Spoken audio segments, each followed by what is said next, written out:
अस्सलाम वालेकुम। एक नई वीडियो के साथ छोटे से किचन में हाजिर हूँ। आज मैं बना रही हूँ दाल मूंग यानी दाल मखनी बना रही हूँ। तो उससे पहले चैनल को सब्सक्राइब कर लें और वीडियो को लाइक करना ना भूलें, और हमारी वीडियो अच्छी लगे तो कमेंट सेक्शन में ज़रूर बताइएगा। सबसे पहले मैंने दाल लेकर उसको उबालने के लिए रख दिया है। अच्छी तरह इसको उबाल लेंगे जब तक ये सही गल जाए। जब तक ये गल जाती है तो हम बाकी चीज़ें काट लेते हैं। ये मैंने सारी चीज़ें काट के रख दी हैं। प्याज लेना है, एक बड़ा प्याज, इसको बारीक काट लेना है, एक टमाटर, सब्ज मिर्चें, सब्ज धनिया और लहसुन अदरक पेस्ट। इसको कूट लूँगी। अभी मैं इसको कूट लेती हूँ। ये मैंने लहसुन अदरक पेस्ट बना लिया है और साथ में मिर्च मसाले जो है उनको भी इधर रख दिया है। 1 चम्मच पीसा धनिया है, आधा चम्मच हल्दी, आधा चम्मच गरम मसाला, 1 चम्मच नमक, 2 चम्मच लाल मिर्च पीसी हुई और ये 1 चम्मच दाल मसाला। ये अब दाल गल रही है। ये दाल बॉयल हो चुकी है, इसको ये छान हुई है।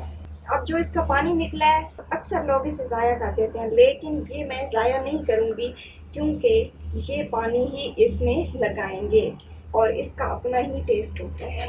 देखिए मैं ऑयल ले लिया 1 चम्मच, इसमें प्याज शामिल कर लेंगे।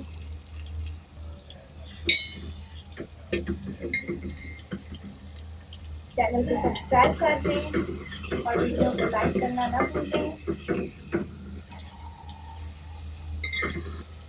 दाल ग़ज़ाइयत से भरपूर होती है, खाने को और भी लजीज करती है। डार्क ब्राउन करेंगे, तेज कलर आने देंगे। यहाँ पर ये दाल, इसको थोड़ा सा चम्मच से दबा कर पीस लेंगे। क्या बनता चलते हैं, देखते हैं क्या बन रहा है।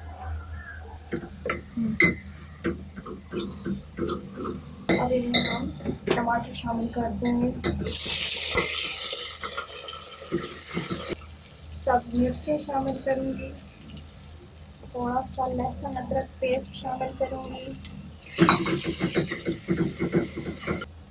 पिसा हुआ धनिया शामिल करेंगे, हल्दी, थोड़ा सा पानी शामिल किया है और पानी जो है जिसकी अपनी दाल वाला पानी शामिल कर रही हूँ। वो शामिल करना, लाल मिर्च, गरम मसाला, नमक और सब्जी मसाला,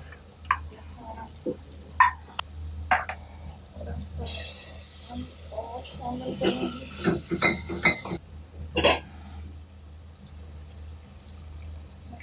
पानी शामिल कर दिया।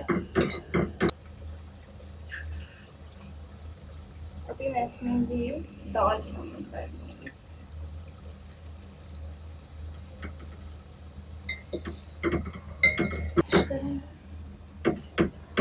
अब भी मैं इसको चम्मच की मदद से कूटूंगी ताकि ये बारीक हो जाए। भून रही है, तकरीबन 5 से 10 मिनट के लिए हम इस पर ढक्कन देकर इसको अच्छी तरह भूनेंगे। ये भून चुकी है। अभी मैंने इसको 1 गिलास पानी लगा दिया।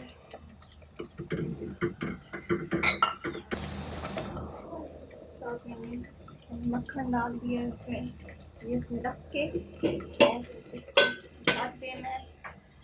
देखें ये दाल अब गाढ़ी हो चुकी है।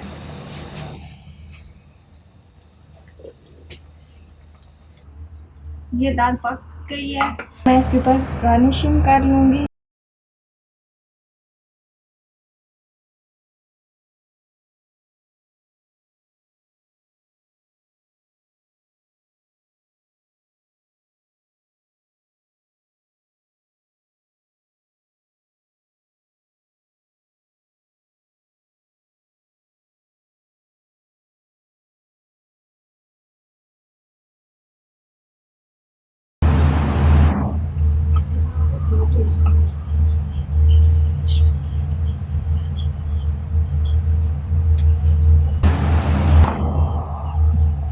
ऊपर से गरम मसाला भी एक चुटकी